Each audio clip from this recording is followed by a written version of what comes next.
Jamie Thomas with you for the JetsTV Live postgame show presented by Budweiser. The Jets are now 6-3-1 through their first 10 games of the 2018-19 season after a 4-2 loss to the Toronto Maple Leafs, closing out a 6-game homestand. They're now 1-1 against the Eastern Conference so far this season. Jets 5-1-1 at Bell MTS Place to start the season. They had earned a point in 15 consecutive games on home ice dating back to last season. So the last time the Jets lost in regulation here at Bell MTS Place in the regular season, I should note, was on February 27, 2018. It was a 6-5 loss to the Nashville Predators. That was the first game after the trade deadline when they had acquired Paul Stastny at the deadline. So it's been a significant period for the Jets to lose on home ice in regulation.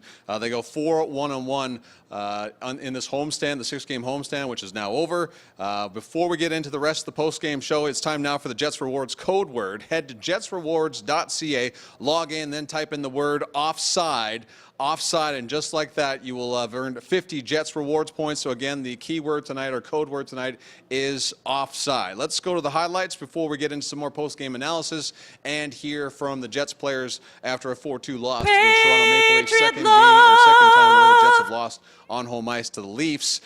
Jets getting ready for the final game of the 6-game homestand, and it was the Toronto Maple Leafs opening the scoring. Off a Jets turnover, there is Kasperi Kapanen allowed to walk in out front after Connor Hellebuyck had made a couple of stops before that. He scores the opening goal of the hockey game with 5:22 to go in the first period. The Jets had a few opportunities to get it out. Kapanen there to fire home his 5th goal of the year, blocker side on Connor Hellebuyck, 1-0. Off another turnover by the Jets, it is Tyler Ennis left all alone in front of Connor Hellebuyck. All the diminutive forward had to do was put his stick down the ice and deflect it past Hellebuyck.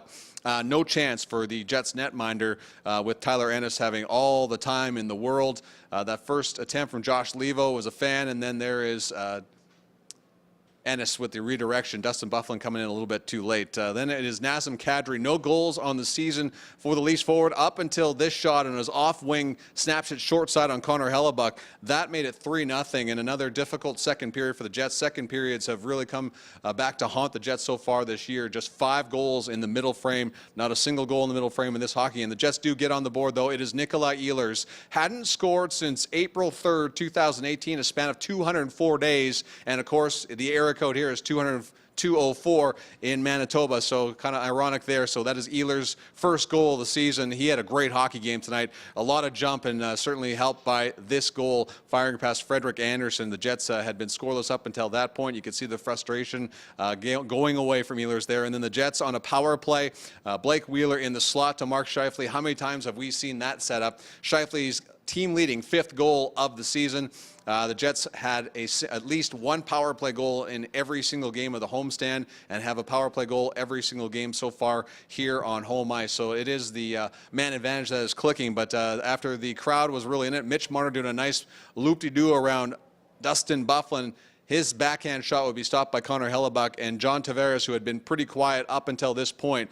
Full credit going to Mitch Marner on this play. Tavares bangs in the rebound for a 4-2 Leaf victory. Clearly a much better effort than the last time the Toronto Maple Leafs came to Bell MTS Place. If you recall, last year, the first game of the 2017-18 season, Toronto came into Winnipeg and knocked off the Jets 7-2. So a much better effort, but it was that second period where the Jets kind of went flat, as did the Leafs. It wasn't the best period for either club, but it was in that middle period where the Jets are really struggling so far this year. As I mentioned, only 5 goals, 17 goals, though, in the final frame. So it is the final 20 minutes that has really been the Jets' strength so far this year. And you go back to a season ago, we're going to do this again. They led the NHL with 92 first-period goals, not a single goal in the opening period again for the Jets. So these slow starts kind of coming to haunt them. Mixing up the lines, a big topic of conversation before this hockey game started. It was Patrik Laine with Mark Scheifele and Blake Wheeler.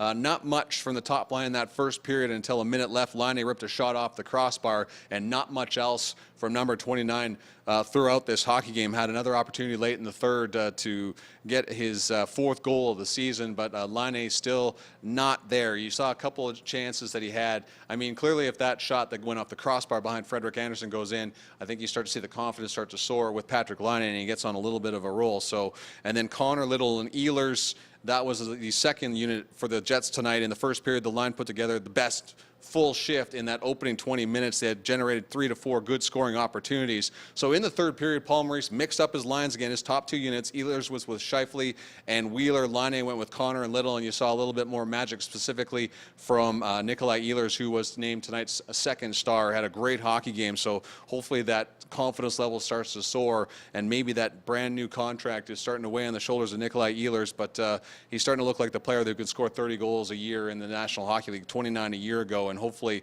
that confidence gets going. The Lowry line was pretty good, and I think you have to give the Jets some credit defensively in some aspects, because you kept Austin Matthews off the scoreboard, which has not been an easy thing to do for any hockey club so far this year. Matthews came in with a league-leading 10 goals so far in the NHL season. So the Jets did that part, but Tavares was not really in there that much either for the Leafs outside of that fourth goal. When Jack Roslovic lost him on the back check, and there was Tavares there to slam in the insurance goal for the Toronto Maple Leafs, who had lost 2 games previously, including a tough game against the St. Louis Blues. And there's kind of a weird triangle as the Blues beat the Toronto Maple Leafs in Toronto on Saturday. The Blues came here, lost the Jets, and then the Leafs come to Winnipeg and beat the Jets. So Jets again losing 4-2 to close out this 6-game homestand. Shots on goal, Jets really peppering Frederik Andersen in the third period and outshot the Leafs on this night 40-39. They won the majority of the faceoffs, 55% of the draws, went 1 for 3 with the power play. There was only 1 penalty they had to kill, and they went 1 for 1 on that one. So they were really good in the discipline department, out hitting the Toronto Maple Leafs 21-8, even Steven in terms of blocks, 16 apiece. So let's go through the scoring summary one more time. Kasperi Kapanen with his 5th. That was at 14:38 of the first period. Tyler Ennis in the second period scored the second goal of the night for the Toronto Maple Leafs from Levo at 2:25. Nazem Kadri with his first goal of the year from Brown and Zaitsev at 11:43 of the second period. So it's 3-0 Toronto heading into the third period, which I had mentioned has really been the Jets' favorite period so far this year. Nikolai Ehlers ends up getting his first from Trouba and Wheeler. For Trouba and Wheeler, they both have 6 assists now on the season. And then Mark Scheifele made it a 1-goal hockey game with his 5th of the year, his team-leading 5th. That was a power play marker from Wheeler and Connor. So Wheeler's team-leading 7th assist of the season. That was at 6:28 of the third. And then exactly 2 minutes later was when John Tavares wrapped out the scoring, banging home that rebound on a shot from Mitch Marner. So Tavares' 7th goal of the year, Mitch Marner's 9th assist, and Lindholm with the secondary assist. That wrapped up the scoring in this hockey game for both hockey clubs. Frederik Andersen made 38 saves on 40 shots for the Leafs netminder, .950 save percentage, including 4 saves on 5 shots on the man advantage, and Connor Hellebuck 30 saves on 34 Toronto Maple Leaf opportunities. Again, we will be going into the Winnipeg Jets locker room here momentarily. The Jets now will head to Detroit. They will practice at Bell MTS Place tomorrow morning, at 11 o'clock. They'll pack up and head to Detroit for their one and only appearance in Detroit so far this year. They will then play the Toronto Maple Leafs on Saturday, and then will board a plane and fly off to Helsinki for the Global Series. They'll take on the Florida Panthers on Thursday and Friday, respectively. And if you're wondering about the goaltending situation, you would look at this first back-to-back of the season. You would see an opportunity for possibly Laurent Brossoit to start the game on Friday against the Detroit Red Wings, and maybe another shot of Connor Hellebuck against the Leafs on Saturday in prime time, or maybe reverse. But I think maybe it would be Laurent Brossoit looking for his third win of the season as a member of the Winnipeg Jets, making 84 stops in his first 2 games, back-to-back 42 save performances. Let's go back in terms of ice time in this hockey game. Not a lot from the 4th unit. Jack Roslovic and Brendan Lemieux only 4:41 and 4:31 respectively. Minutes eaters for the Jets, of course, no question. Mark Scheifele for the 2nd consecutive game played almost 26 minutes. Blake Wheeler 24:48, and the next closest forward for the Jets was Kyle Connor at 20:23. We are indeed going inside the Jets dressing room. Here is Adam Lowry.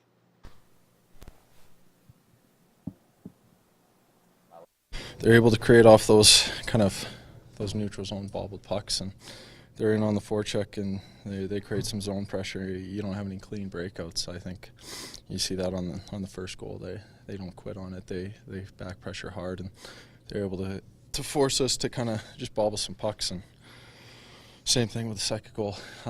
they don't quit on the plays. They're able to maintain zone time and zone possession, and the two of those are in the back of our net.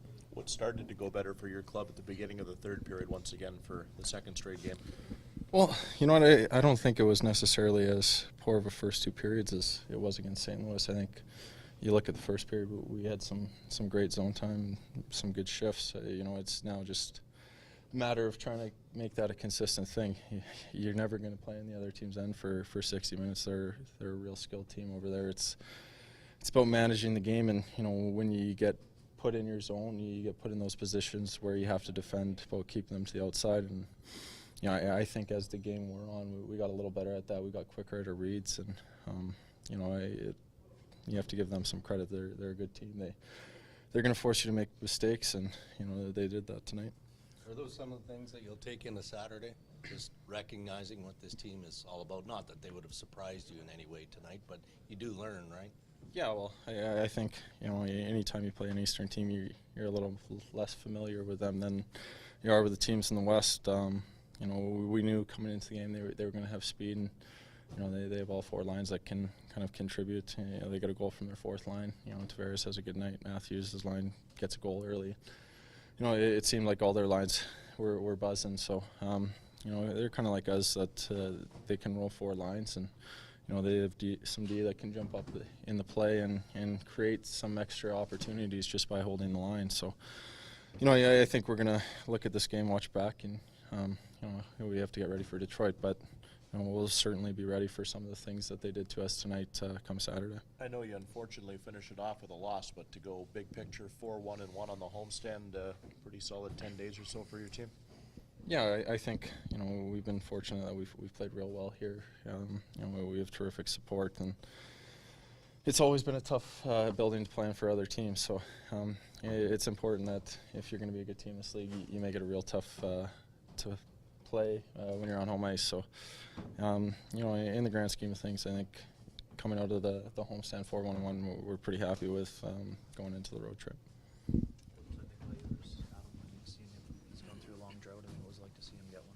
Yeah, it was awesome. I think once early on you saw him, he created some chances, and even in the second, and then right before his goal, he's got that golden opportunity, and it just misses, and you're just hoping that one's going to come for him, and it seemed like a huge weight was lifted off him. I thought that was probably his best period certainly for the year, and he's back to moving his feet. I think that's what makes him so effective. He's so hard to defend when he's attacking on the rush, and he's buzzing around the zone. So, to see him get one tonight, I think, for him, that's going to give him some confidence. And I think you're going to start to see the Nikolai Ehlers that we've kind of come to expect.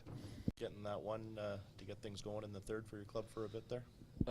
For sure. I mean, when you don't score, it sucks.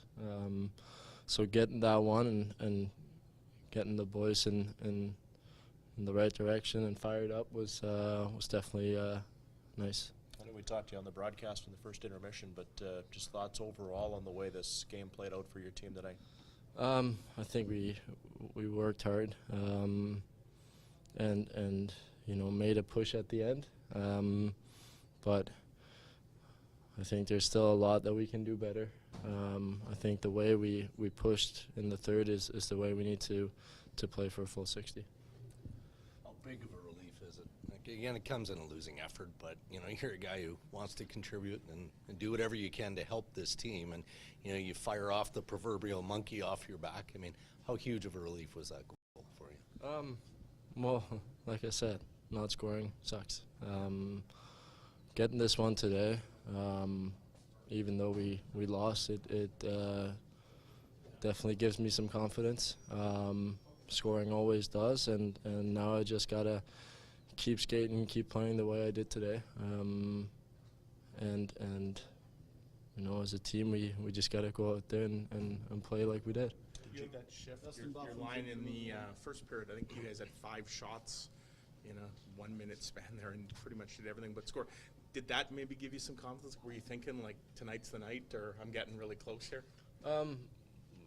We got our chances. I got my chances. After that shift, I think as a line we came out hard, we came out the way we wanted to. and we wanted to keep that going. I felt really good out there today, and I tried to do my best and just skate my ass off. So we came out good, had that good shift, and tried to keep it going. Was that one of the things too where you had to sort of adjust your game plan a little bit? Yeah, I mean, you can watch video all you want, and you never know until the game starts. What's going to happen, and we got behind, and we can take some good things out of there, but we didn't get the point we wanted. When you see how strong your third periods have been, it almost looks like you guys flip a switch. The question might be, well, how come you're not looking the same way in the first and the second period? Any thoughts on why you guys look so different in third periods? Yeah, I think we stick to our game plan right from the get-go, and it might look different in the third than it does in the first, but for the most part, we never get down on ourselves. We always just keep pushing, and we just, for some reason, just looks better in the third to you guys than for some reason. It was the fourth goal, obviously the backbreaker, just given the momentum shift that seemed to come with you guys scoring back-to-back. Yeah, I wouldn't say it took us out of it. We still had push in us, and that's one thing about this team. We don't quit till the buzzer hits, and we just got to move on now. Would you assess the homestand as a whole, 9 out of 12 points here in your longest homestand of the season? Yeah, I guess we did a good job. Dustin Byfuglien of the Winnipeg Jets as they fall 4-2 to the Toronto Maple Leafs in the final game of a 6-game homestand. The Jets fall to 6-3-1 in the season for 13 points. They are a single point behind Nashville and Colorado, sitting in third spot in the Central Division. Both Nashville and Colorado have 14 points on the year. Colorado is in action this evening on the National Hockey League schedule. They're taking on the Tampa Bay Lightning, a fair matchup for the Colorado Avalanche. It's 0-0 in the first period. In Denver, the Florida Panthers, the Winnipeg Jets, will play twice in Finland. Next week, they knock off the New York Islanders 3-2 in overtime, and there's one other game in the National Hockey League tonight. The Vancouver Canucks are paying a visit to the Vegas Golden Knights. Let's go inside the Matt Frost Media Center to hear from head coach Paul Maurice. Paul, obviously Nikolai Ehlers said he would have liked to have that goal, not in a losing effort here tonight, but also said it was a relief to get one. What did you see from him tonight? I thought he was good from the start and looked like he was close to it. He had 3 good whacks at it in the first, and so it's important, though. You can meet and show video and pump tires and do whatever you want, but a goal scorer's got to put the puck in the net to get that good feeling. So we hope that it's a start for him. What did you see in the first 40 minutes where they were able to build their lead?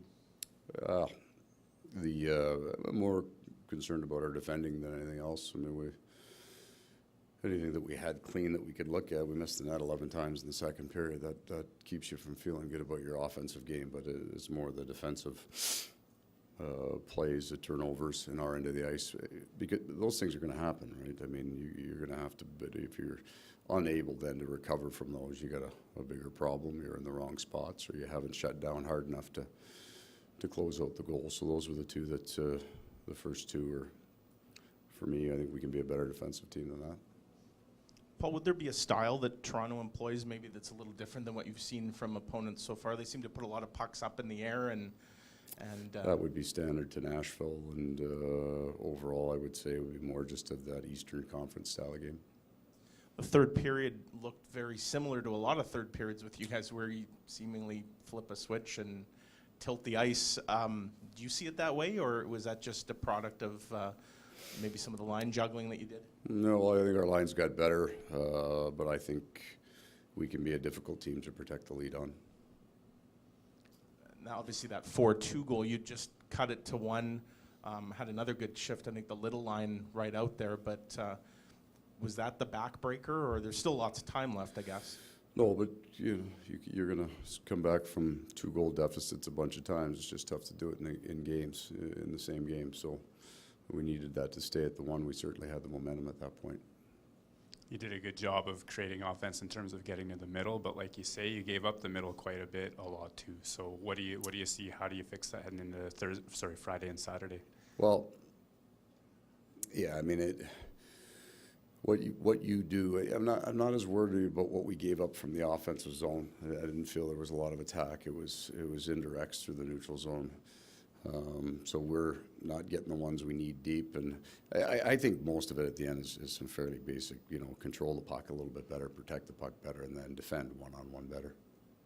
Are you getting out of your zone and across their blue line as easy or as well as you'd like to at this stage? No, but I don't think that's changing for us. You take a look at all of our entries, going back from the start of the season, year 3, 4, and 5 there, right? They're gonna be real patient with their deep inches and real patient with their high forward and back pressure up the ice. So you've got to be real sharp and clean coming through there. You're not going to generate much off the rush when you're playing against that, but that usually means you should get out a little cleaner and you should probably be able to get in behind them.